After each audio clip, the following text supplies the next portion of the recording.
Hello friends, welcome back to my channel. আমি আজকে তোমাদেরকে একটা গল্প বলবো। আসলে বলার মতো তো অনেক গল্পই রয়েছে, কিন্তু আমি আজ এই মায়াপুরের গল্পটা বলতে চাচ্ছি। তার কারণ মায়াপুরটা আমার কাছে অনেকটা প্রিয়, অনেকটা প্রাণের কাছাকাছি। আসলে গত মাসের শেষের দিকে আমরা মায়াপুর গেছিলাম সবাই মিলে।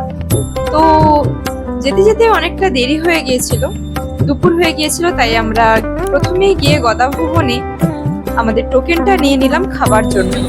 আর প্রচন্ড ভিড় ছিল, কিন্তু ওখানে এতটাই ভালো ব্যবস্থা, আমরা খুব তাড়াতাড়ি খেতে পেয়ে গেছিলাম, বেশি ওয়েট করতে হয়নি। আর খাবার দাবার কথা না হয় এখানেই শুনে নাও। পনির আর কাবুল ছোলার একটা কারি টাইপের, পটলের তরকারি, ডাল ভাত আর মহাপ্রসাদ মানে পায়েস। ব্যাস, এটাই হচ্ছে আজকে আমাদের লাঞ্চ। তো দেখা হচ্ছে তোমাদের সঙ্গে নেক্সট শটে। দুপুরে খাওয়া দাওয়ার পর আমরা আমাদের রুমে গিয়ে কিছুক্ষণ রেস্ট নিয়ে বিকেলে আমরা বেরিয়ে পড়লাম সাইট সিনের জন্য। সেখানে আমরা মহাপ্রভুর মন্দির, জগন্নাথ দেবের মন্দির, এছাড়াও আরো অন্যান্য অনেক মন্দির ভিজিট করেছিলাম। সেখানে বেশিরভাগ জায়গাতে ফটো তোলা যাচ্ছিল না, তবুও যেখানে চেক হচ্ছিল না ফোন বা ক্যামেরা, সেখানে চেষ্টা করেছিলাম তোমাদের জন্য কিছু ক্লিপ নেওয়া, আর তারই কিছু ক্লিপ শেয়ার করলাম তোমাদের সাথে।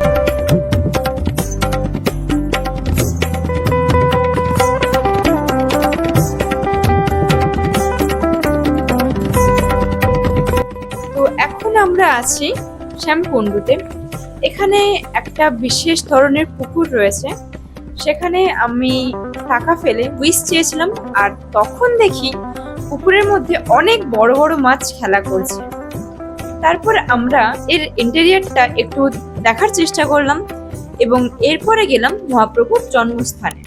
সেখানে একটা আটচালা রয়েছে, তার পুরোটাই মহাপ্রভুর জন্মকথা নিয়ে গল্প রয়েছে, এবং তার বাইরে রয়েছে মহাপ্রভুর এক সুন্দর মূর্তি।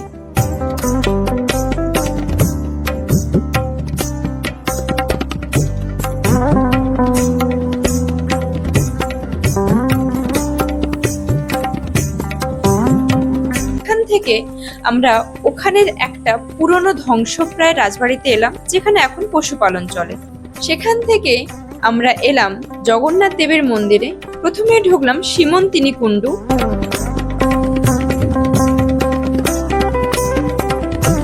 এখানে একটি কয়েক হাজার বছর পুরানো গাছ রয়েছে, আর তার সামনে রয়েছে বাবা মহেশ্বরের মন্দির, আর তার সাথে রয়েছে তার সঙ্গী নন্দী।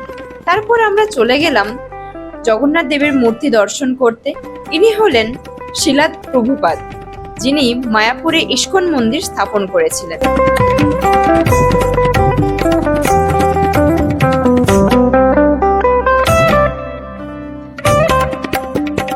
ওখান থেকে ফিরে সন্ধ্যেতে আমরা মায়াপুর ইস্কন মন্দিরের মেন ক্যাম্পাসে ঢুকলাম।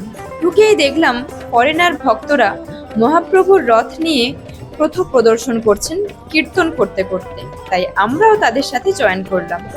তারপর সেখান থেকে বেরিয়ে আমরা ইস্কন মন্দিরের ভেতরে প্রবেশ করলাম এবং সন্ধে আরতি দেখেছিলাম, কিন্তু সেটা আমি তোমাদের সাথে শেয়ার করতে পারলাম না, কারণ ওখানে চেক চলছিল, ক্যামেরা ফোন কোনোটাই কোনো রকম ভাবে অ্যালাউ ছিল না, তার জন্য সরি। তারপর সকালে আমরা চলে গেলাম গোশালা। এটা ছিল আমাদের শেষ দিন, বাড়ি ফেরার পালা, তাই একদম ব্যাগ ট্যাগ গুছিয়ে নিয়ে গরুদের সাথে দেখা করতে চলে এলাম। আর সত্যি বলতে নর্মালি আমরা গরু সবাই দেখে থাকি, কিন্তু এত বড় বড় গরু, আর সব থেকে অ্যাট্রাকটিভ জিনিস হচ্ছে ওদের শিং, জাস্ট ও মাই গড। কিন্তু এই গরুটাকে দেখে আমার একটু খুবই ভালো লাগলো, কারণ অতিরিক্ত শান্ত আর ভদ্র মনে হচ্ছিল যেন কিছু একটা বলবে। তাই আমি ওর সঙ্গে কথা বলতে শুরু করলাম। দেখলাম আস্তে আস্তে ও গায়ে হাত দিতে দিচ্ছে। আমি নর্মালি গরুদের গায়ে হাত দিই, বাট এত বড় গরু দেখে প্রথমে ভয় পেলেও দেখলাম গায়ে হাত দিতে দিচ্ছে, তাই সাহস পেয়ে গেছিলাম। খুব ভালো লাগছিল ওদেরকে আদর করে আর ওদের সঙ্গে কথা বলে।